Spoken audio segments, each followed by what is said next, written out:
तो नमस्कार दोस्तों, कैसे हैं? उम्मीद करते हैं कि अच्छे ही होंगे। क्या है कि अभी जो ग्रुप डी के लेकर जो वैकेंसी आया है 32,000 पदों के ऊपर, इसमें जो बहुत सारे वीडियो में देखने को मिल रहा है कि जो है ना, इसका वैकेंसी 32,000 को दुगुना कर दिया है, यानी 64,000 कहीं पे 70,000 बताया जा रहा है। ठीक ना? यानी इन सभी मुद्दों पे हम बात करेंगे ग्रुप डी के लेकर, ठीक ना, इस वीडियो में। और क्या है कि जो ग्रुप डी का जो वैकेंसी आ रहा है, आप लोग को पता भी होगा कि इसका जो फॉर्म फिलअप स्टार्ट होगा 23 जनवरी से स्टार्ट होगा और 22 फरवरी तक फिलअप होगा। 1 महीना का टाइम है।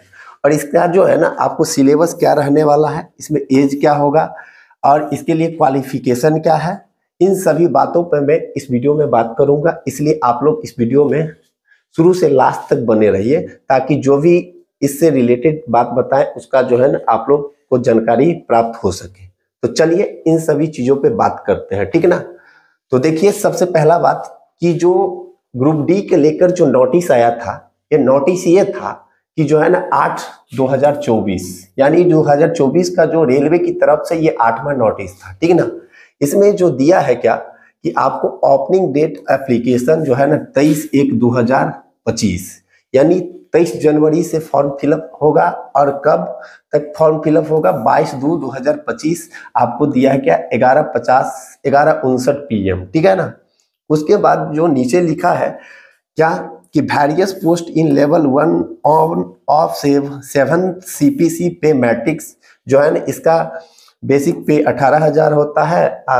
टोटल वैकेंसी जो आया है आपको, जो यहाँ पे शो कर रहा है कि 32,000 अप्रॉक्स जो है ना वैकेंसी शो कर रहा है, ठीक ना। तो यहाँ आपको मैं ये बता दूं कि यहाँ जो कह रहा है कि जो है ना, कि ये वैकेंसी 32,000 जो है ना दोगुना हो गया, यानी 70,000 हो गया है। ये अभी इसका कोई ऑफिशियल नोटिस नहीं आया है, ठीक है ना। अभी तक जो है ना, इसका कोई ऑफिशियल नोटिस नहीं आया। साथ ही में ये भी बता दूं कि ये जो है ना, आपको 23/1/2025 अभी तक ये भी नोटिस ऑफिशियल नहीं आया। तो इसका ऑफिशियल नोटिस जो है ना, आने की कब तक संभावना है, तो मैं आपको बता दूं कि इसका ऑफिशियल नोटिस जो है ना, ऑफिशियल नोटिस आपको जो है ना, इसी मंथ के, क्योंकि जो इसका फॉर्म फिलअप होगा, आपको देख रहे हैं कि 23/1/2025 से फॉर्म फिलअप स्टार्ट होगा। तो इसका जो ऑफिशियल नोटिस आपको जो है ना 10 से 12 जनवरी के बीच में जो है आ जाएगा, क्योंकि 10 से 12 जनवरी तक इसका ऑफिशियल नोटिस आ जाएगा कितने पोस्ट के लिए वैकेंसी है। और जो है ना, फॉर्म फिलअप का तो डेट दे दिया। इसमें जो टोटल पोस्ट होगा ना, आपको सबसे ज्यादा मैक्सिमम पोस्ट जो होगा, इसमें मैक्सिमम पोस्ट जो होगा ना ITI पे होगा। मैक्सिमम क्या होगा? ITI पे होगा। और मिनिमम पोस्ट जो होगा, मिनिमम पोस्ट होगा नॉन ITI पे होगा। यानी नॉन ITI के लिए भी रहेगा, लेकिन मिनिमम पोस्ट होगा, ठीक है। मैक्सिमम पोस्ट ITI के लिए होगा और मिनिमम पोस्ट क्या होगा? नॉन ITI के लिए होगा।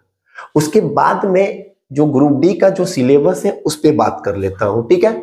तो चलिए, क्या है कि देखिएगा, ग्रुप डी जो है ना, क्वालिफिकेशन, पहले क्वालिफिकेशन की बात करते हैं, उसके बाद जो है ना सिलेबस की बात करेंगे।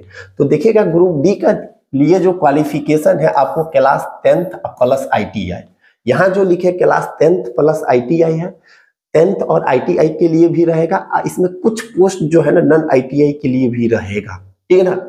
इसमें जो आपको जो क्वालिफिकेशन क्या क्या है, तो सबसे पहले एज की बात कर लेते हैं। तो एज का जो लिमिटेशन है, आप 18 से 36 ईयर जिनका बीच हो रहा है, 18 से 36 साल का के बीच इसका जो है ना एज का जो है ना क्राइटेरिया है, जो कब तक काउंट होगा, तो 1 जुलाई 2025 से काउंट होगा तक। 1 जुलाई 2025 तक आपको 18 से 36 के बीच होना चाहिए, तो आप फॉर्म फिलअप कर सकते हैं, ठीक है। उसके बाद जो है ना, जनरल कैटेगरी के लिए यही 36 होगा। इसका 0 साल का जो है ना एज में रिलैक्सेशन दिया जाता है। रिलैक्सेशन मतलब क्या? छूट दिया जाता है। वहीं OBC के लिए रिलैक्सेशन 3 इयर्स का मिलता है, यानी 36 है तो वो 39 साल तक का जो कैंडिडेट होगा वो फॉर्म फिलअप कर सकते हैं ग्रुप डी का। SC ST के लिए 5 ईयर का क्या रिलैक्सेशन मिलता है, यानी एज में छूट मिलता है, ठीक है। उसके बाद आप लोग जानते हैं कि फॉर्म फिलअप स्टार्ट कब होगा। तो इसका स्टार्टिंग डेट जो है 23 जनवरी 2025 से स्टार्टिंग होगा, और एंड कब होगा, तो 22 जनवरी 2025 तक जो है ना, 22 जनवरी 2025 को एंड हो जाएगा, ठीक है। इतना इसका जो है ना ग्रुप डी के लिए क्वालिफिकेशन था, इतना चीज होना चाहिए। आप लोग क्या कर सकते हैं, अगर इतना चीज है तो आप लोग ग्रुप डी का फॉर्म फिलअप कर सकते हैं। उसके बाद ग्रुप डी का हम सिलेबस की बात कर लेते हैं। तो ग्रुप डी का सिलेबस क्या होता है, देखिए क्या है ग्रुप डी सिलेबस। सिलेबस में सबसे पहले जो है ना यहाँ 4 चीज से क्वेश्चन पूछा जाता है, जिसमें मैथ्स होता है, रीजनिंग होता है, साइंस होता है और जीके जीएस होता है।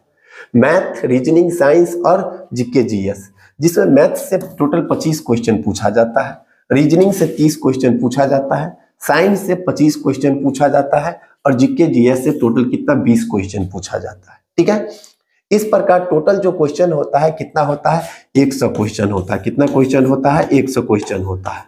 100 क्वेश्चन होता है और टोटल 100 क्वेश्चन होता है तो टोटल कितना मार्क्स, और यहाँ लिखे हैं क्या लिखे हैं कि प्रत्येक क्वेश्चन जो है ना 1 मार्क्स का होता है।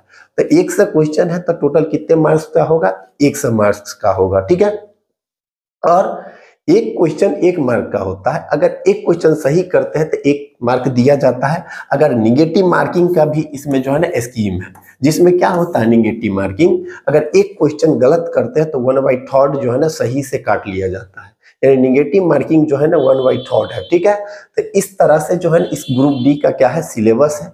उसके बाद मैं बता दूं कि अगर ये जो 4 चीज पूछा जाता है, मैथ, रीजनिंग, साइंस और जीके जीएस, अगर आप लोग मैथ्स का तैयारी करना चाहते हैं, जिसमें ग्रुप डी में आपको कितना टोटल 25 क्वेश्चन पूछा जाता है। ग्रुप डी में जो है ना 25 क्वेश्चन पूछता है। इसके अलावा आप लोग एएलपी टेक्नीशियन, एलपी का एग्जाम होगा सीबीटी 2 का, ठीक है ना, उसमें भी मैथ्स का जो है ना 25 क्वेश्चन पूछता है। आप लोग मैथ्स की तैयारी करना चाहते हैं तो आप लोग जो है ना मेरा चैनल जो क्या है आपका मैथ्स की बेहतर तैयारी के लिए आपका अपना स्टडी प्लेटफॉर्म क्या है YouTube maths by Roshan sir के साथ अवश्य जुड़े। ठीक है, इसमें क्या होगा आपको कि इसके मैथ्स का जो है ना chapter and topic wise question कराया जाता है। इसमें आपको जो है ना रेलवे का जितना भी प्रीवियस ईयर क्वेश्चन जो मैथ्स में पूछा गया है उन सभी क्वेश्चन को कराया जाएगा, और साथ में मोस्ट रिपीटेड क्वेश्चन जो होगा ना अदर अलग अलग एग्जाम में जो भी क्वेश्चन पूछा जाता है इन सभी क्वेश्चन को मैं करवाऊंगा। इसलिए आप लोग इस चैनल के साथ अवश्य जुड़े ताकि आप लोगों को एग्जाम में ज्यादा से ज्यादा फायदा होगा। ठीक है, तो चलिए इस वीडियो से रिलेटेड जितना भी फैक्ट था मैं आप लोगों के साथ शेयर किए। और क्या है कि अगर आप लोगों को यह वीडियो थोड़ा भी अच्छा लगा होगा तो वीडियो को लाइक कीजिए, शेयर कीजिए, और चैनल पर नए हैं तो चैनल को सब्सक्राइब करके बेल आइकन को प्रेस अवश्य कर लीजिए ताकि इस तरह का कोई भी नया कंटेंट आए तो आप तक नोटिफिकेशन सबसे पहले मिले।